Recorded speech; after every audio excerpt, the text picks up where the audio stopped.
Hi, for those who have just joined, thanks for joining. We're just going to give it another minute, see who else joins, and then we'll kick off. Thank you.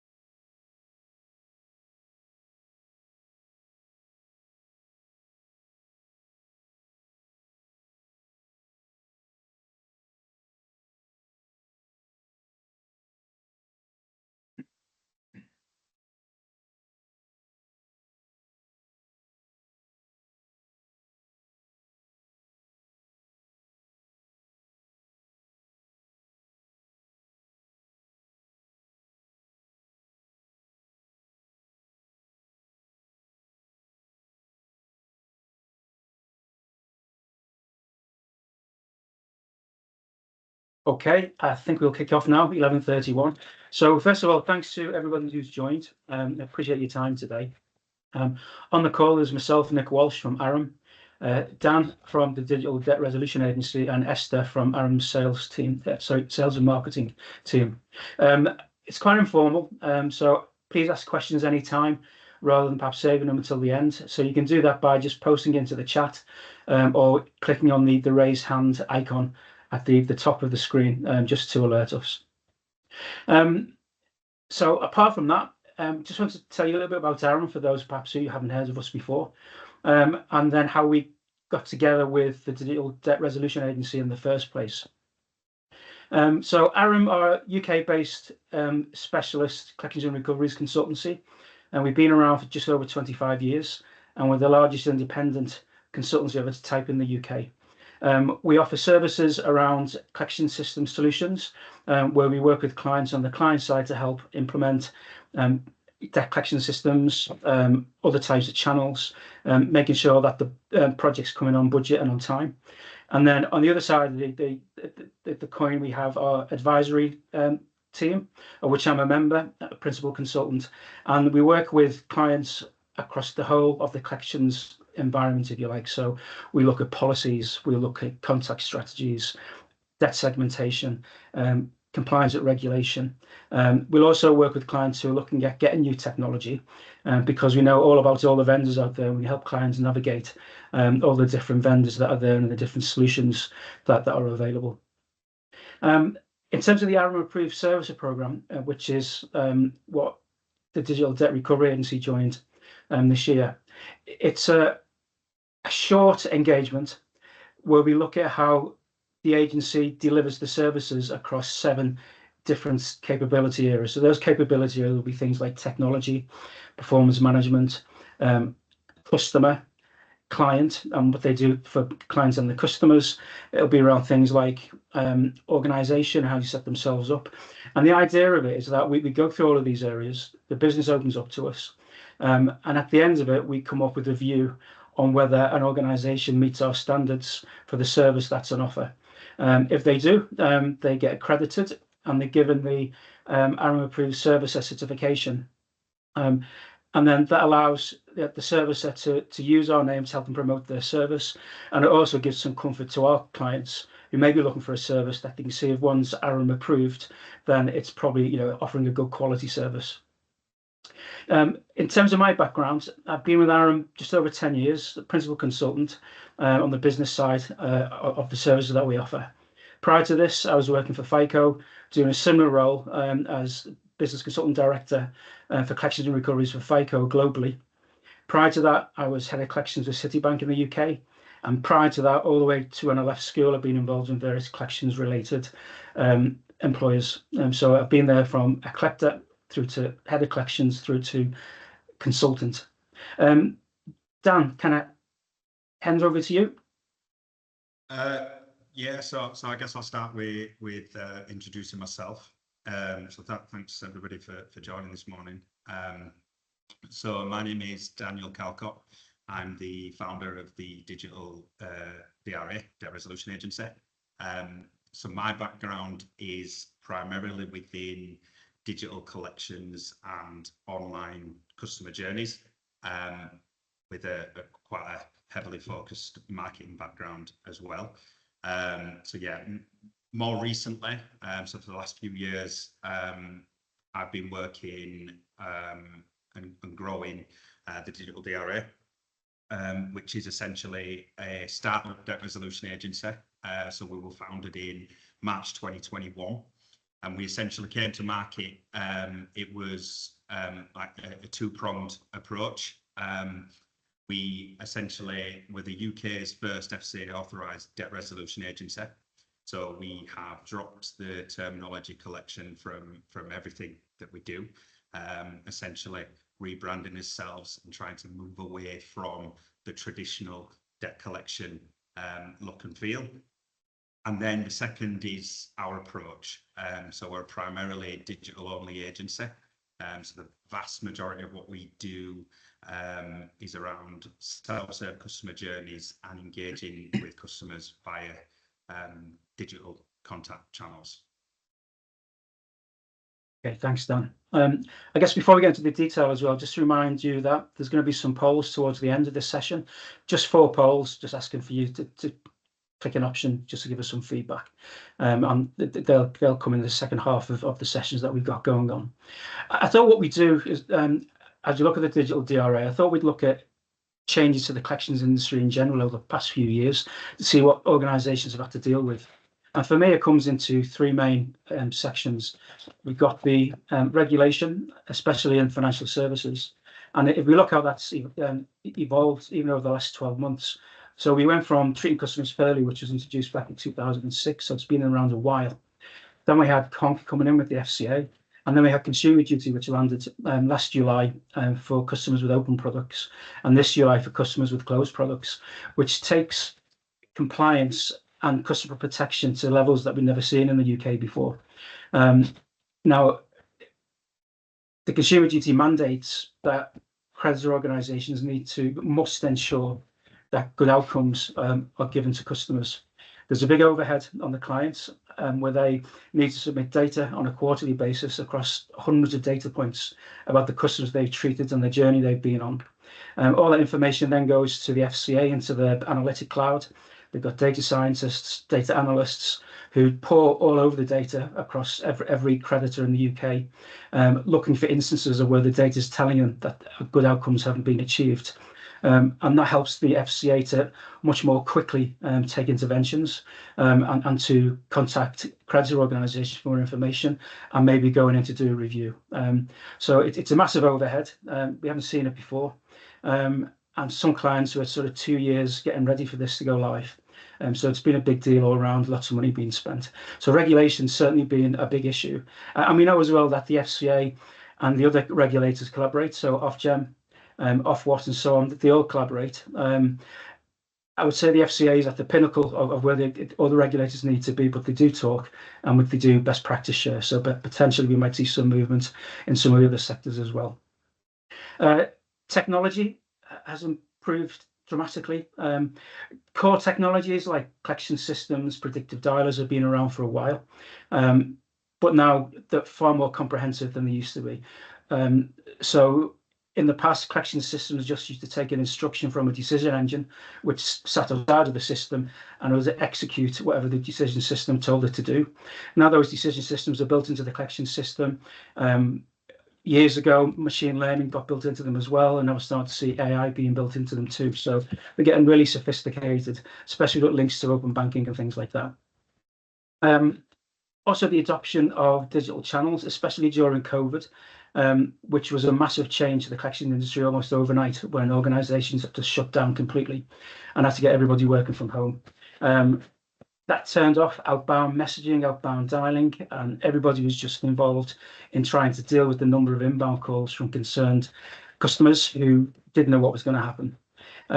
What we saw during COVID was the highest adoption, fastest adoption of digital solutions that the industry's ever seen.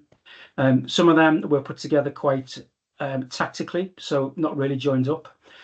Some of them were part of a journey that the organisation may be on already, but certainly, digital really helped to manage some of those volumes.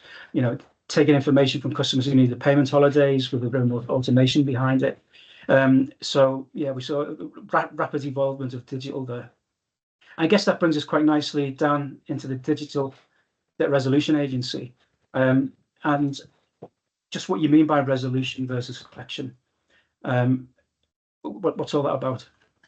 Yeah, so I think again it's kind of a two-pronged answer here, because I think when we were first initially building and designing the business and what we were trying to achieve. So when we first brought the concept together, we were the Digital DCA. So we was going to come to market as the Digital Debt Collection Agency. As time went on and we got further into the project and the build and the solution that we were trying to bring to market, it was becoming more and more apparent that collection didn't really represent what we were trying to bring to the table. So that was essentially the first aspect of dropping the word collection. Was we were coming to the table with a entirely customer focused approach, and we felt collection didn't represent that what we was trying to achieve. We was building a solution that was genuinely there to help people. At the time, we were coming out the back of COVID, everyone just getting into work. So there were people that were genuinely struggling that might not necessarily be struggling before COVID. And what we were trying to essentially market to those customers is, we are here to help you. We can do a lot for you as long as you speak to us. And that is not just here to collect from you. And then what we found off the back of that was designing the solution around genuinely trying to help people and promoting more options apart from just payments helped increase engagement. The offer of genuine help resonated with a lot of people. And then obviously, as a natural consequence of that help, a large part of what we do is managing payments and payment plans. And then the second was we needed to differentiate ourselves from the rest of the market. So it was more about moving away from the negative perception associated with debt collection and being able to kind of build this own space for ourselves to be able to market and push that message to consumers, people that we serve day to day, the customers, our clients' customers, but then B, to clients that we were looking to onboard and work on behalf of. So yeah, that's essentially the main driver behind that decision. Cheers, Dan. And what role is technology playing in all this? Yeah, so again, looking at just general consumer habits, it is moving more and more to a digital world. I think there's numerous studies out there that will tell you the data supports the fact that the vast majority of people would rather engage with businesses, not just within the debt space, but just when engaging with businesses, they want to do it digitally. So we work with a lot of clients that onboarded their customers digitally. So they might not have necessarily ever spoke to their customer. It might have always been a self-serve online onboarding journey. So what we was trying to do was essentially mirror that all the way through to debt collection. So if they onboarded digitally and engaged with the business in the first instance digitally, why are they going to want to manage the debt any other way? So for us, it were about making sure that essentially anything you could do on the phone with a traditional debt collection agency, you could do with us either via a self-serve customer journey that we've designed and built, or by engaging with a real person just via digital means. Okay. So that'd be web chat, things like that. Yeah, so in terms of the actual approach, so yeah, a typical customer journey for us would look like on day one, accounts would be placed with us. We would then initiate a contact strategy. Typically starts with an email, maybe SMS, depending on the way that we built the strategy. And that first initial 14 to 20 days is more about introducing ourselves to the customer and what our role is. So we're not necessarily jumping straight on payment from day one. It's more about communicating the options that we have available to customers. If a customer engages with us, they can either do so via digital contact channels like web chat, WhatsApp, SMS, email, or primarily, so 85% of all of our engagements are through our online customer portal. So within there, a customer can essentially do anything that they can do on the phone. We've got a customer journey designed for pretty much anything. And at any point within there, they can swap into a digital conversation with the agents, and the agents then have the tools to help customers navigate these digital customer journeys if they get stuck or feel like they need help or feel like they have any questions. So to put it into context a little bit, of logins to our customer portal, we have about a 54% conversion rate to some sort of payment related outcome. Then we have it's about 15-20% will initiate some sort of conversation via one of the digital contact channels. We do have calling capability, so to kind of squash that myth, we're not entirely digital, but calling is usually reserved for people that are unable to self-serve, so that could be due to specific vulnerabilities, or just refuse to self-serve. Calling probably accounts for, it's just under 3% of all of our total engagements. So yeah, we do have the phone there if needed, but the vast majority of the time we don't need it. Okay. So I guess being the first digital debt resolution agency comes with high expectations. And what does it mean for you to be the first FCA authorised debt resolution agency?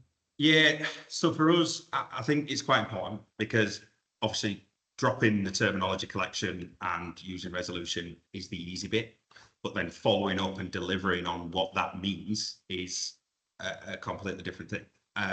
So yeah, it is important. I see the resolution not collection piece as essentially the gatekeeper to everything that we do. So this is designed to promote a friendlier, more approachable service and solution to customers that makes them feel comfortable in engaging with us. And then from there, we've built the customer journeys and the technology to deliver what we're promising and communicate to customers through the brand, the language, the colour schemes, everything we're saying to them, how we're saying it to them. So yeah, dropping the terminology collection is easy. Delivering on what resolution that's struggling is a whole different ballgame. I think as we're 3 years on now, what we're seeing is it's also opened additional avenues to us. So we've also spent a lot of time and effort. We're one of the first agencies, if not the first agency, to actively market to consumers that aren't our customers. So we're out in the local communities, we're sponsoring different things, and we're actually marketing the resolution not collection to the general public. And I think that's only been possible through the brand. If we didn't have that specific terminology and brand, it wouldn't have opened the door for us to be able to push that message to the wider public, I guess. Yeah. What sort of initiatives did you have to push that locally, Dan? All sorts. So we have sponsored, so we started with local sponsorships, rugby teams, football clubs. So it was let's talk about debt badges on football kits, rugby kits. We had what we currently have, let's talk about debt advertisement boards dotted around Halifax and other areas. We have paid for a petrol station pumps campaign.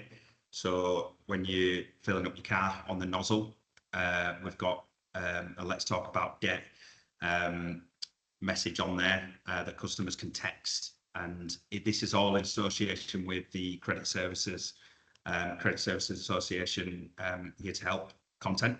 So it's essentially spreading that message of debt collection agencies have a responsibility to help you, but to be able to do that, we need to be able to talk to you.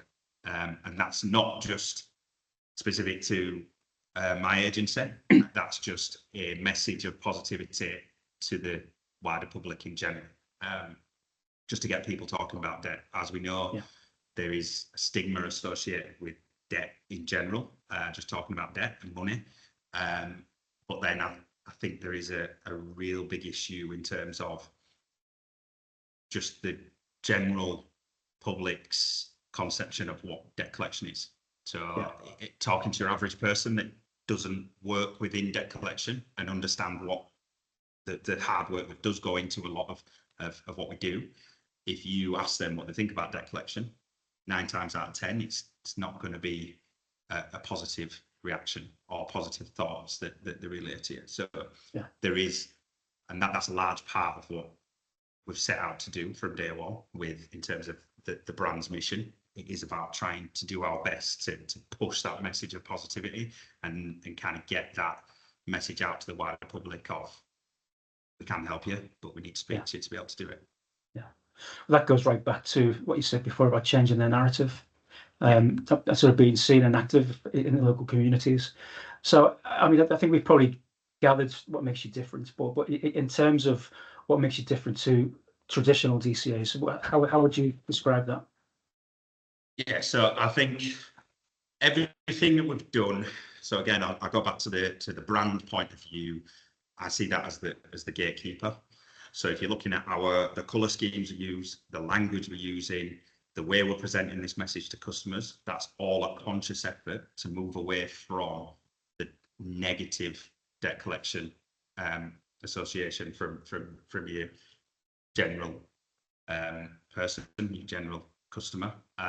So and that comes right down to little things like having we have Halloween themes on the portal, there's Christmas themes on the portal. It's injecting more of the customer service elements, the marketing elements into debt collection, which I don't think has been done with great effort before. And that opens the door to be able to promote positive engagement from customers. Then when they speak to us, it's about delivering on what promised. And we're doing that via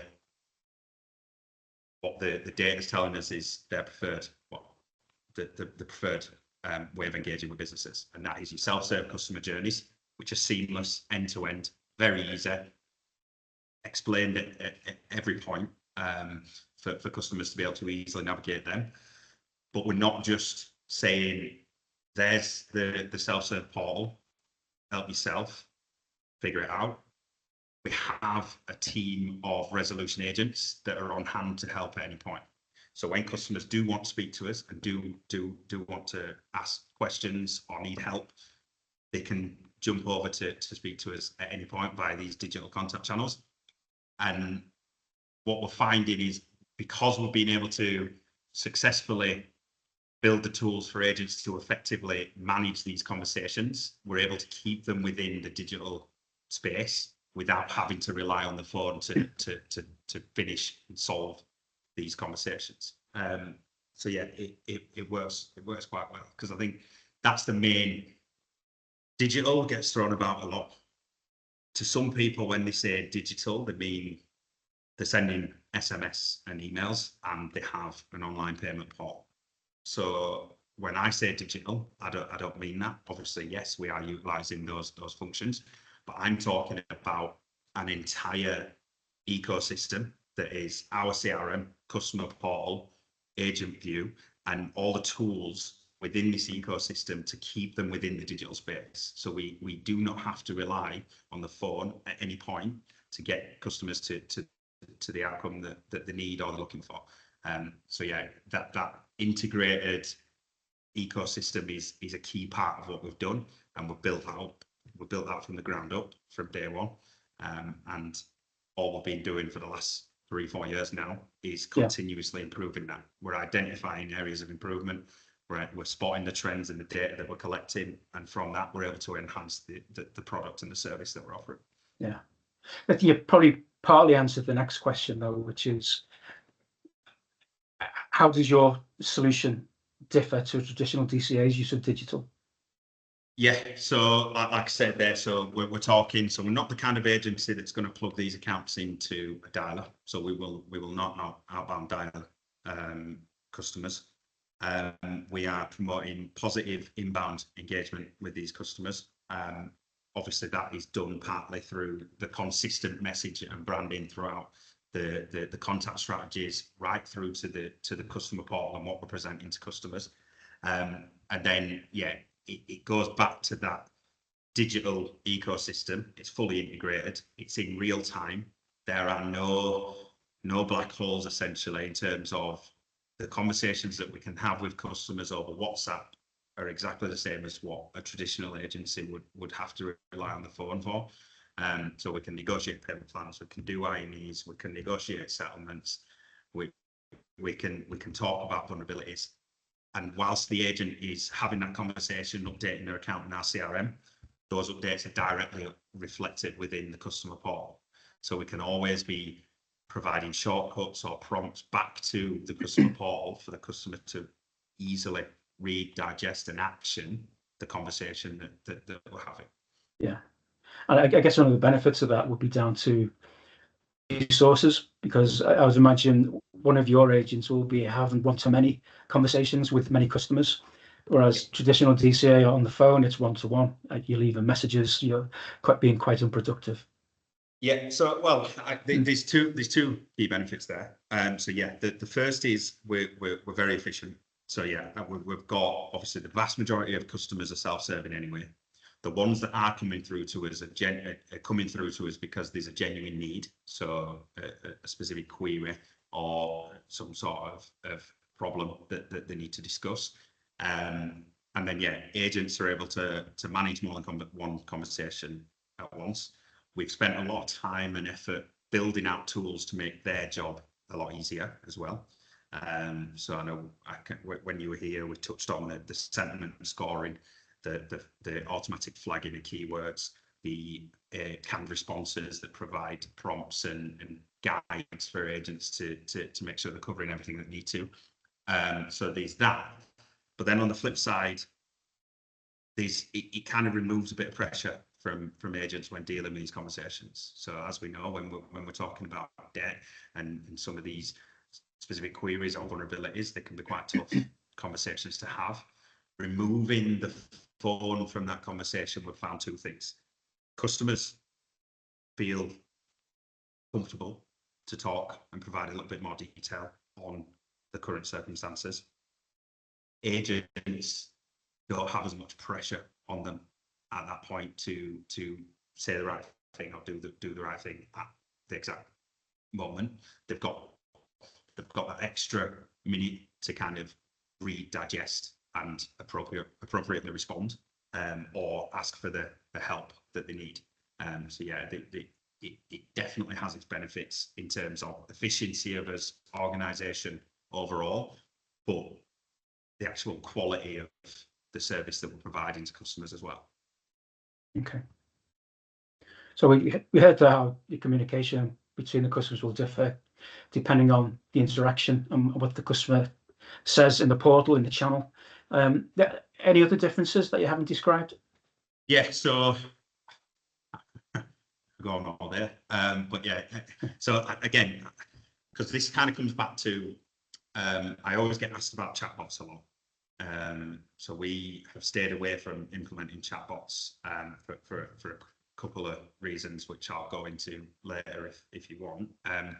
But we've spent a lot of time and effort building out the tech in terms of APIs, partnerships, and it all stems from, we recognise we might not always be best place to help someone. So can we get them to someone else that's better suited to help? So we have, at the point of load, we have a thing we call it's our vulnerability screening process. So we're essentially scanning all customer information against known data sources, which includes the vulnerability registration service, the insolvency register, the debt respite scheme. And what we're essentially doing there, we're looking for any known vulnerabilities. Based on the return, that will then determine what happens to that customer account. So as an example, from VRS, if we get insolvent flags or deceased flags, for example, they're customers that we don't need to necessarily engage with. So we're able to close a return to our client with supporting information before even contacting a customer.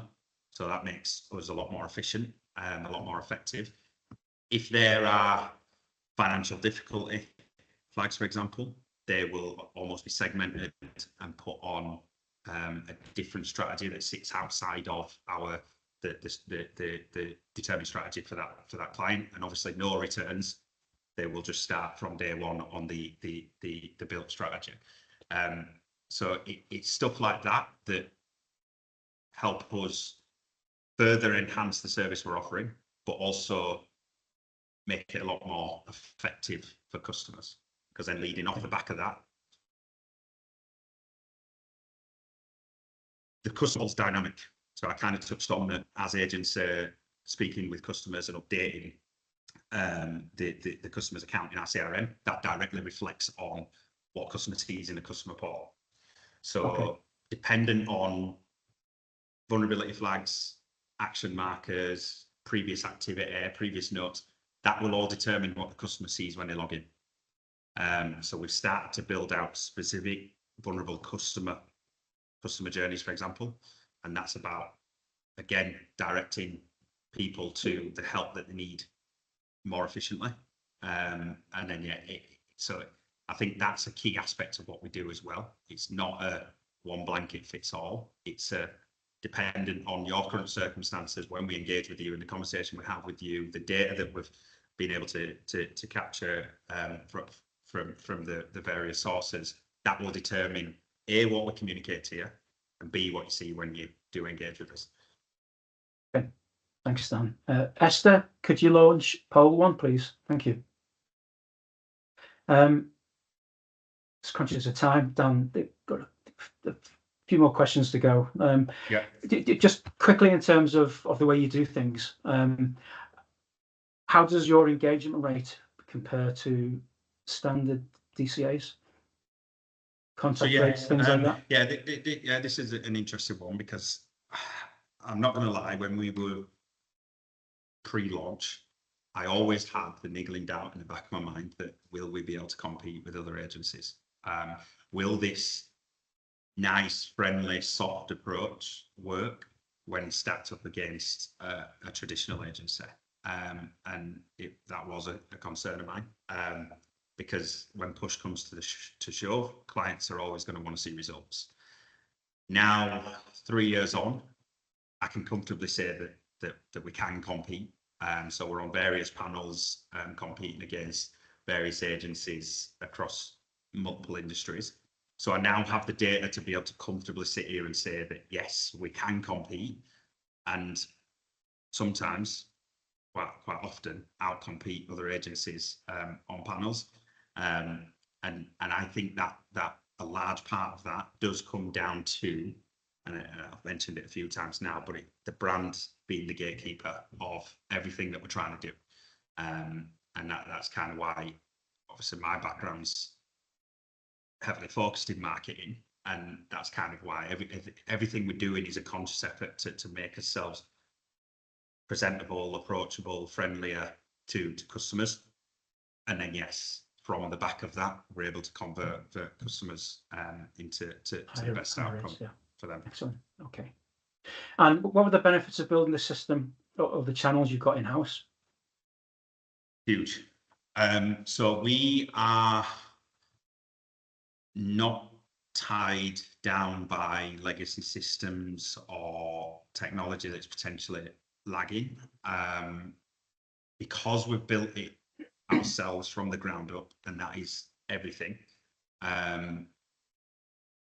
we can move pretty quickly. And when we do spot trends or certain, because we don't get everything right first time, so it's about being able to, if something's not quite right, how do we get it right, and how quickly can we implement it to make sure that it doesn't have a lasting impact on everything else that we're doing. And that efficiency and ability to move and scale quickly has helped us grow significantly over the last few years. And it gives us a bit of a competitive edge when competing with some of the other agencies, because sometimes we are able to go to that extra level of detail and provide it a lot quicker than what some of these other guys can. Not all the time, but sometimes. So yeah, and I think that is a contributing factor to the level of growth that we've seen over the last 2-3 years. Yeah. Okay. Thank you. Esther, could you launch poll 2, please? And we talked around this already to a degree, Dan, but just sort of pulling it together. Overall, for the industry, what do you think this kind of innovation means? I think so. For me, I always try to come to the table in terms of what does it mean for the customers that we're serving. So I think it's great. And obviously, I'm sat here representing my company, the Digital DRA, but there are other agencies out there making great strides towards a customer-focused solution. So I'm coming to the table of any sort of innovation that's pushing this message is great. So overall, from people that need the help, it's great. So yeah, I think a large part of what I personally talk about and what the company will always push to do is just that message of resolution, not collection overall. So yeah, and I guess now, Dan, you're mainly in technical debt that's been defaulted as overdue. Are there other instances where you could be used? So, for example, pre-delinquency, things like that. Yeah, and we have started doing that. So we are approached quite a bit in terms of the software itself. How can that be implemented and utilised? So we've got a couple of projects in the pipeline there. But again, it comes back to that because everything is ours and we built it ourselves, we're quite flexible in how we can customize that and deploy that. And so yeah, we are starting to explore those avenues. We've also started looking at pre-default strategies with some of us clients, because again, that lends itself to the nature of the brand. It's almost the consequence before the consequence, if you like. It's a lot softer, a lot friendlier than just escalating directly to a debt collection agency that we know, yeah, more often than not, is not received very well from your average consumer. Okay, great. Thank you. Esther, poll 3, please. I guess as we come to the end then, Dan, just in terms of the process you went through with Arum, being that, you know, you're new to the industry, you new to Arum, sort of the reasoning, the process and using us and what you get out of it. Yeah, so for me, it were important, and it comes back to we are probably at a critical phase in our journey at the minute, because we're almost transitioning out of the startup phase and into like a more of a scale-up phase. And I've talked about this a few times, but because we built everything ourselves, and for a long time we were very secretive on what we were doing and how we were doing it, to take that next step, we needed to see how we stacked up. So I thought, well, what better way than to get you guys in that have been around for a while, that have seen 1,000,001 variations of CRMs, customer facing contact strategies, portals, whatever it might be. It was more, I needed to understand how we stacked up, because I'm obviously biased. I think what we've got is great, but I'm not naive. So I'm always open to learning, understanding. So yeah, it was more about, I wanted to put myself and our team under a bit of pressure to see how we stacked up and can we deliver against some of these other guys. Okay. Well, yeah, and it was interesting for us to see as well. You know, for the same reasons, going to a new company, you know, that's hasn't long been established and with a different proposition. So, you know, that was a good experience for us as well, to see the type of technology you put together, and certainly looking at your roadmap of where it's going to as well. Okay. Esther, if you can launch the final poll, please. just wondering why we got 5 minutes left, everybody, whether there's any questions. I haven't noticed any pop up in the chat so far, but if there's anything you'd like to ask now, we can take you off mute and we can have a quick discussion.